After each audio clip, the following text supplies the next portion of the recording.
নির্বাচনে প্রার্থী কারা হবে? আমার দেশের জনগণ হবে। আমার দেশের যারা দীর্ঘ 16 বছর জুলুম নির্যাতনের শিকার ছিল, এদেশের নাগরিক তারা হবে। নির্বাচনে আপনি এমন কাউকে আনতে পারেন না যে সংসদে যাওয়ার পর জনগণের চাল ডাল তেল কম্বলের টাকা চুরি করবে। যারা ঋণ খেলাপি করেছে এরা কোলাঙ্গার চোর। এরা যদি আবার ক্ষমতায় আসে আবারও জনগণের টাকা চুরি করবে, আবারও রাষ্ট্রের টাকা চুরি করে নিজের সম্পদ বৃদ্ধি করবে।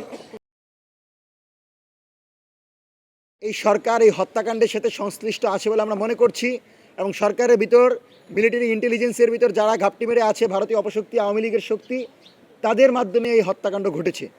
এবং এই হত্যাকাণ্ডের বিচারের ব্যাপারে প্রফেসর ডক্টর ইউনূসের সরকারের কোনো ইতিবাচক পদক্ষেপ আমরা লক্ষ্য করিনি। আপনারা দেখছেন যে আমাদের সামনে নির্বাচন, 12 ফেব্রুয়ারির নির্বাচন যদি সুষ্ঠু হতে হয় আমাদেরকে এমন পরিবেশ তৈরি করতে হবে যে পরিবেশে আমার ভোট আমি দিতে পারবো, যাকে খুশি তাকে দিতে পারবো। আমার ভোট আমি দিতে যাব, আমার কেন্দ্রে একজন আমাকে বলবে না যে তুমি যদি অমুক দলের অমুক প্রার্থীকে ভোট না দাও তাহলে তুমি বেরোতে পারবা না। এই নিরাপত্তাটুকু সরকারকে নিশ্চিত করতে হবে। কিন্তু আমরা লক্ষ্য করেছি ভোটকে কেন্দ্র করে দাঙ্গা হাঙ্গামা তো হচ্ছেই, এমনকি যে সামরিক বাহিনী আমাদের নিরাপত্তা দিবে সেই সামরিক বাহিনী চট্টগ্রামের সীতাকুণ্ডে আক্রান্ত হয়েছে। কি ভয়াবহ দৃশ্য! যেই সামরিক বাহিনী জনগণের নিরাপত্তা দিবে তাকে হত্যা করা হচ্ছে, অথচ মিডিয়া থেকে শুরু করে কোথাও আমি লক্ষ্য করি নাই যে র্যাবের এই সদস্য নিহত হওয়ার ব্যাপারে তাদের সংবাদ প্রচার করা বা সরকারের পক্ষ থেকে কঠোর কোনো ভূমিকা নেওয়া। তাহলে আপনি এমন কোন দিকে হাঁটছেন, কার কথায় হাঁটছেন যে আপনি দেশকে অস্থিতিশীল করে আমার নিরাপত্তা দানকারী সংস্থাগুলো, আমার যেই সামরিক বাহিনী তাদেরকে আপনি আমাদের মুখোমুখি করছেন এবং ক্রমাগত একটি সংঘাতের দিকে যাচ্ছে। মেজর শাহিন ভাই যেটা বলল যে রক্তপাতের নির্বাচনের দিকে যাচ্ছে এই সরকার, কিন্তু আমরা এইটা আমাদের কোনোভাবেই কাম্য না। তার বিপরীতে যদি আমাদেরকে বিপ্লবী সরকার গঠন করতে হয়, ইন্টারিমকে যদি ক্ষমতা থেকে নামিয়ে নতুন কোনো নির্বাচনের চিন্তা করতে হয়, সেই চিন্তা করতে হবে, কিন্তু কোনোভাবেই রক্তপাতের দিকে আমরা যেতে পারি না। আপনারা লক্ষ্য করেছেন নির্বাচনে প্রার্থী কারা হবে? আমার দেশের জনগণ হবে। আমার দেশের যারা দীর্ঘ 16 বছর জুলুম নির্যাতনের শিকার ছিল, এদেশের নাগরিক তারা হবে। নির্বাচনে আপনি এমন কাউকে আনতে পারেন না যে সংসদে যাওয়ার পর জনগণের চাল ডাল তেল কম্বলের টাকা চুরি করবে। যারা ঋণ খেলাপি করেছে এরা কোলাঙ্গার চোর। এরা যদি আবার ক্ষমতায় আসে আবারও জনগণের টাকা চুরি করবে, আবারও রাষ্ট্রের টাকা চুরি করে নিজের সম্পদ বৃদ্ধি করবে। আমরা আপনাদেরকে কিছু তালিকা দিচ্ছি।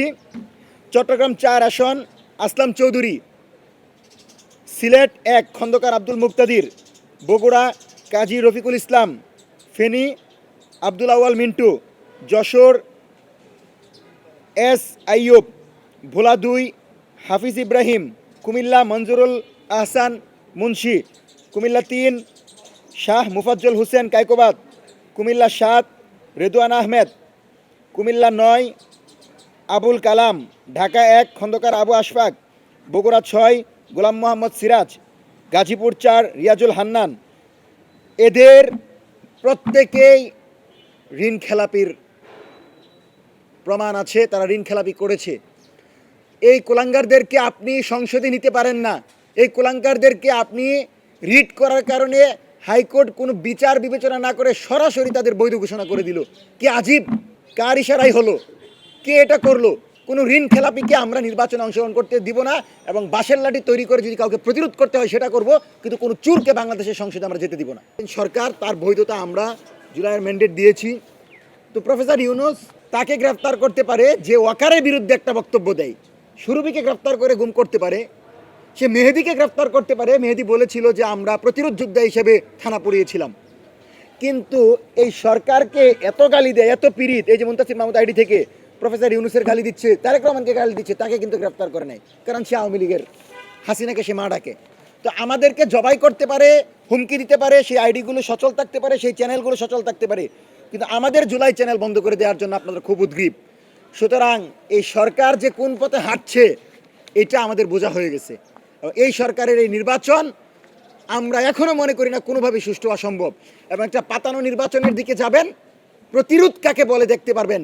এবং আপনারা যারা ভাবছেন যে ক্ষমতায় বসে যাবেন, ক্ষমতা তো দূরের কথা, সংসদে যাওয়ার আগে জনগণকে প্রতিরোধ করতে হবে, জনগণের মুখোমুখি হতে হবে, এবং যে সেই নির্বাচন দিবেন, রাতের ভোট দিবেন, রাতের ভোট দিনের ভোট রাতে করবেন আর সংসদে চলে যাবেন, সেই দিন এখন নাই। সুতরাং সরকারকে এ বিষয়ে পদক্ষেপ নেওয়ার জন্য আহ্বান জানাচ্ছি। ঋণ খেলাপির বিষয়ে পদক্ষেপ নেন, এদেরকে নির্বাচনে নিয়ে আসবেন না। নিরাপত্তার বিষয়টা আপনাদেরকে স্পষ্ট বলছি। এবং আমরা শুনেছিলাম যে আমাদের শহীদ প্রেসিডেন্ট জিয়াউর রহমানের ছেলে দেশনায়ক তারেক রহমান তিনি বলেছিলেন যে আই হ্যাভ এ প্ল্যান, তিনার একটা প্ল্যান আছে। তো আমরা দেখতে পেলাম যে তিনি আসার পর একটা সাকসুর মতো একটা নির্বাচন বন্ধ হয়ে গেল। তার জায়গা থেকে ওনার উচিত ছিল যে ছাত্রদের প্রতিনিধিত্বকারী বাছাই করার জন্য সরাসরি স্টেটমেন্ট দিয়ে সাকসু নির্বাচনের পক্ষে। কিন্তু আমরা দেখতে পেলাম বহিরাগত নিয়ে সেই ছাত্রদল বলেন যারাই নির্বাচন কমিশনে গিয়ে অবৈধভাবে হাইকোর্টের মাধ্যমে এই নির্বাচনকে বন্ধ করে দিল, তারা সরাসরি লেজুর ভিত্তিক ছাত্র রাজনীতির দাসত্ব করতে গিয়ে ক্যাম্পাসে শিক্ষার পরিবেশ নষ্টের জন্য প্রথম যাত্রা শুরু করলো। এবং তারা এই মেসেজ দিল, আমরা যদি ক্ষমতায় যাই কোনো ছাত্র সংসদ থাকবে না, আমরা আমাদের মতো চালাবো। সেই সুযোগ আমরা কাউকে দিব না। এবং বিএনপি আর জামাত কাউকে আমরা একচুল ছাড় দিব না। আমরা লক্ষ্য করেছি যে জামাতের ব্যাপারে যখন চট্টগ্রাম বিশ্ববিদ্যালয় নিয়োগের ব্যাপারে আসলো, আমরা স্পষ্ট বলেছি যে নিজের দলের লোককে 3.5 দিয়ে নিয়োগ দিয়ে দিবেন আর অন্যরা 4 নিয়ে বসে থাকবে। সেই জালেম যদি আপনারা হইতে চান, বাংলাদেশে আপনাদেরকে কোনো জায়গা দেওয়া হবে না। এবং কোনো ইসলামী দল যদি মনে করে দিল্লির সাথে প্রেম করে বাংলাদেশে তারা ক্ষমতায় আসবে, তাছাড়া দুঃস্বপ্নে আছে, তাদেরকে সেই স্বপ্ন বাস্তবায়ন করতে দেওয়া হবে না। বলছে যে এখানে বিসমিল্লাহ নাই, এটা সম্পূর্ণ তাদের বোঝার ভুল। এই গণভোট সম্পূর্ণরূপে সকল ইসলামপন্থী দল মত এবং জুলাইয়ের অংশীজনের সাথে বসে সিদ্ধান্ত হয়েছে জুলাইয়ের সনদ। সুতরাং জুলাই সনদের ব্যতি রেখে জুলাই সনদের হাঁ ভোটের বিজয় ছাড়া বাংলাদেশে ফেসিবাদ বিরোধী কোন রাষ্ট্র তৈরি করা সম্ভব হবে না। এবং এই ফেসিবাদ কাঠামো যদি ফিরে আসে, আমাদেরকে আবারও হত্যা করা হবে, প্রতিটি নেতৃবৃন্দকে ফাঁসির দড়িতে ঝুলানো হবে। সেজন্য আমরা আহ্বান রাখবো, আপনারা সম্মিলিতভাবে পাড়ায় মহল্লায় এটা বোঝান যে আমাদেরকে হাতে ভোট দিতে হবে। হ্যাঁ মানে জনকল্যাণমুখী রাষ্ট্র, হ্যাঁ মানে জুলাইয়ের রাষ্ট্র, হ্যাঁ মানে আওয়ামী লীগের বিচার, হ্যাঁ মানে পিলখানা গণহত্যার বিচার নিশ্চিত করা, হ্যাঁ মানে শাপলার নিশ্চিত করা। সুতরাং হ্যাঁ ভোটের পক্ষে কামার কুমার জেলে চাষাকে নিয়ে মঞ্চ 24 এবং জুলাই সকল নেতৃবৃন্দ মাঠে থাকবে। আমরা 30 তারিখ থেকে শাহবাগ থেকে শুরু করব, প্রতিটি বিভাগীয় শহরে আমরা সেই গণভোটের প্রচার করব ইনশাল্লাহ। আপনাদেরকে দুইটা বার্তা দিব। এক নাম্বার, নির্বাচনের সুষ্ঠু পরিবেশ ছাড়া এই নিরাপত্তাহীন পরিবেশে 12 তারিখ কোনো নির্বাচন করলে সেই নির্বাচন প্রশ্নবিদ্ধ হবে।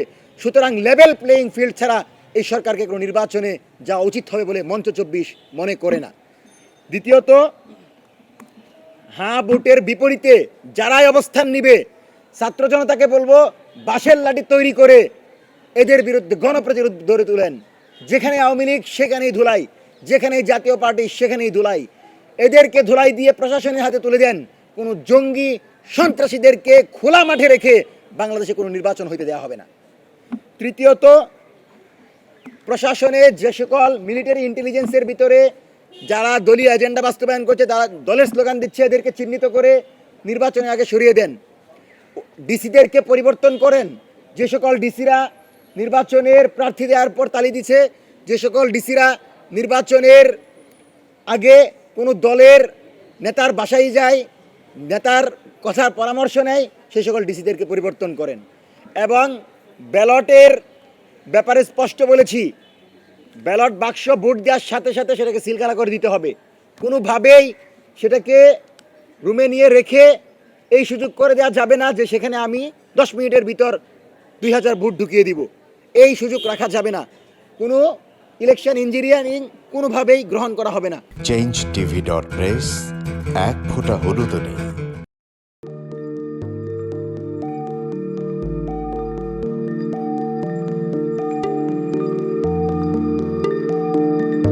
পহেলা জানুয়ারি 2026 ইউটিউব জার্নালিজমের অগ্রদূত changetv.press সংগ্রাম মুখর 7 বছর পেরিয়ে পা রাখলো গৌরবান্বিত 8 বছরে। এই আনন্দ প্রহরে সবাইকে নিরন্তর শুভেচ্ছা। আমি নিজেকে ধন্যবাদ মনে করি। আমি সৌভাগ্যবান, চেঞ্জ টিভির পক্ষ থেকে আমার সাক্ষাৎকার নেওয়ার জন্য তারা আসছেন এবং চেঞ্জ টিভি দীর্ঘ 8 বছর ধরে এই কাজগুলি করছে। আমি তারা অনেক ভালো কাজ করেছেন, দেশের মানুষের সুখ দুঃখের কথা প্রত্যক্ষ তুলে ধরছেন। আমার আশা থাকবে চেঞ্জ টিভি সামনের দিকে উত্তরোত্তর আরো সমৃদ্ধ হবে। একটাই শুধু আমাদেরকে উপদেশ দিতে চায় তাদের কাছে, সেটা হচ্ছে সত্য কথাটা মানুষের সামনে তুলে ধরা, মানুষের ভিতরে কি চায় তাদেরটা তুলে ধরা, মানুষের প্রত্যাশা তুলে ধরা, এবং মানুষের মধ্যে এই যে দেশাত্মবোধটা এবং সত্যবাদীটা এটা জাগরণ করে চেঞ্জ টিভির সামনের দিকে এগিয়ে যাবে। এবং যারা দেশের কথা চিন্তা করে এবং দলমত নির্বিশেষে যে লোকগুলো আছে তারা দেশের কথা চিন্তা করে, দেশের উন্নয়নের কথা চিন্তা করে, কোনো পক্ষপাতিত্ব করে না, তাদের বক্তব্য দেশের মানুষের তুলে ধরা, এই কাজগুলি সামনে এগিয়ে নিয়ে যাবে, এটা আমাদের প্রত্যাশা। অনেক ধন্যবাদ আপনাদেরকে, দেশবাসীকে, দেশবাসী সবাইকে আমি ধন্যবাদ জানাচ্ছি। changeTV.press, এক ফোঁটা হলুদ নেই।